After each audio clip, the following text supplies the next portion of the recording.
नमस्कार दोस्तों, WC coaching centre में आपका स्वागत है। आज हम लोग देखेंगे क्लास 9 का 1 दशमलव प्रश्नावली 1.3 का 4 नंबर क्वेश्चन। इसमें कह रहा है, क्वेश्चन है कि 0.999 डिटो को P/Q के रूप में व्यक्त कीजिए। क्या आप अपने उत्तर से आश्चर्यचकित हैं? अपने अध्यापक और कक्षा के सहयोगियों के साथ उत्तर की सार्थकता पर चर्चा कीजिए। इसमें देखेंगे 9.9999 डिटो दे रहा है, तो इसको हम लिख सकते हैं हल देकर कि माना कि x बराबर 0.999 आवर्त दे देंगे, समीकरण हो गया 1। इसको भिन्न के रूप में हमको लाना है। उसके बाद चूंकि दशमलव के बाद आवर्त वाला संख्या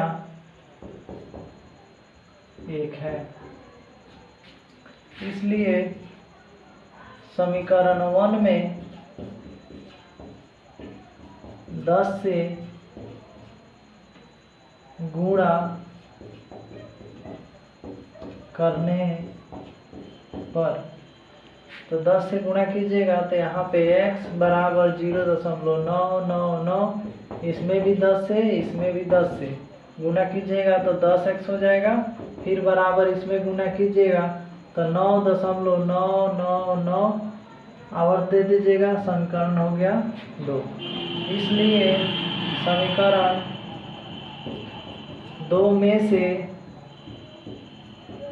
1 को घटाने पर, अब घटाइएगा तो यहाँ पे हो जाएगा समीकरण 2 का 10x माइनस आपका x, और फिर बराबर यहाँ पे 9.999, फिर माइनस 0.999।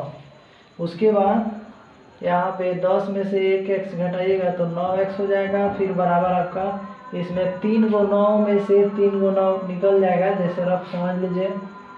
9.999 में से 0.999 घटाइएगा तो यह भी खत्म हो जाएगा, यह भी खत्म हो गया, यह भी खत्म हो गया, बच गया 9 में से 0 गया तो 9। उसके बाद यहाँ पे 9 में से 0 चला जाएगा तो 9 हो जाएगा। फिर यहाँ पे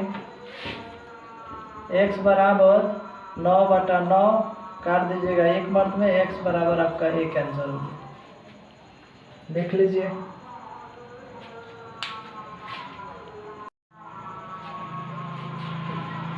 आगे देखिए, एक बार और समझ लीजिए। यहाँ पे दिया है 0.999, यहाँ पे डिटो। उसके बाद इसी तरह मान लीजिए इसके पहले जो हुआ था ना, उसी तरह इसको बनाना है। माना कि x बराबर 0.999, यहाँ पे आवर्त दे दीजिएगा समीकरण 1। चूँकि दशमलव के बाद आवर्त वाला संख्या 1 है, तो हम जानते हैं कि नियम में 1 रहता है तो 10 से, 2 रहता है तो 100 से, 3 रहता है तो 1000 से गुणा किया जाता है। इसलिए समीकरण 1 में 10 से गुणा करने पर, तो 10 से गुणा कीजिएगा तो x हो जाएगा यहाँ पे, और फिर यहाँ पे 0.999 इधर गुणा कीजिएगा 10 से, इधर भी गुणा करना है। 10 में x से 10x, फिर बराबर इसमें गुणा कीजिएगा तो दाहिने तरफ 1 दशमलव चला जाएगा। यहाँ पे दशमलव आ गया तो 9.99 आवर्त दे दीजिए, समीकरण 2 हो गया। उसके बाद इसलिए समीकरण 2 में से 1 को घटाने पर, अब घटाइएगा तो यहाँ पे है 10x, और फिर माइनस आपका हो जाएगा x, और फिर बराबर 9.999 माइनस 0.99। यहाँ पे 10 में से 1 घटेगा तो 9x, और फिर बराबर इसमें से घटाइएगा 3 9 खत्म हो गया। फिर यहाँ पे बच गया 9 में से 0 गया तो 9, x बराबर आपका बच गया 9, अब बटा आपका 9 हो जाएगा, कट गया 1 मर्द में, x बराबर आपका 1 हो गया। आगे देखेंगे हम लोग पर देखेंगे कि बताइए कि निम्नलिखित संख्याओं में से कौन कौन संख्याएं परिमेय और कौन कौन संख्याएं अपरिमेय संख्या है। इसमें हमको बताना है। तो अपरिमेय परिमेय की परिभाषा से हम लोग जानते हैं कि जिसका वर्गमूल निकल जाता है उसे परिमेय संख्या कहते हैं, जिसका नहीं निकलता है उसे अपरिमेय संख्या कहते हैं। उसके बाद जैसे यहाँ पे देख लीजिए, एक में कह रहा है कि √23, तो हम जानते हैं कि √23 का कोई वर्गमूल नहीं होता है, इसलिए हमारा हो जाएगा अतः अपरिमेय संख्या है।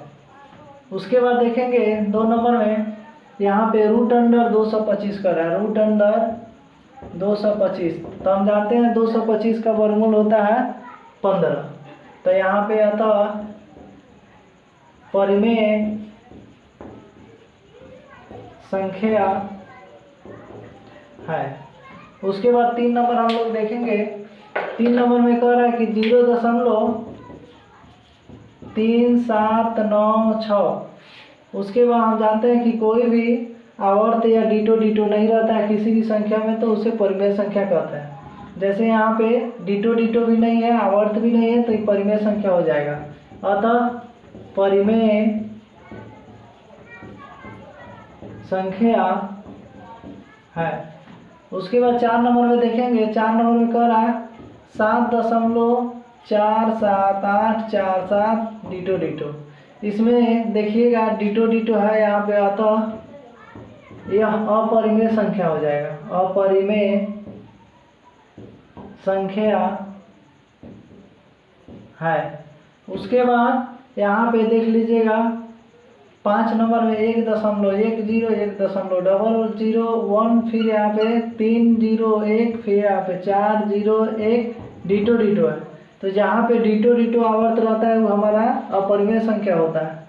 अतः अपरिमेय संख्या है। फिर से देख लीजिए, अपरिमेय होने के लिए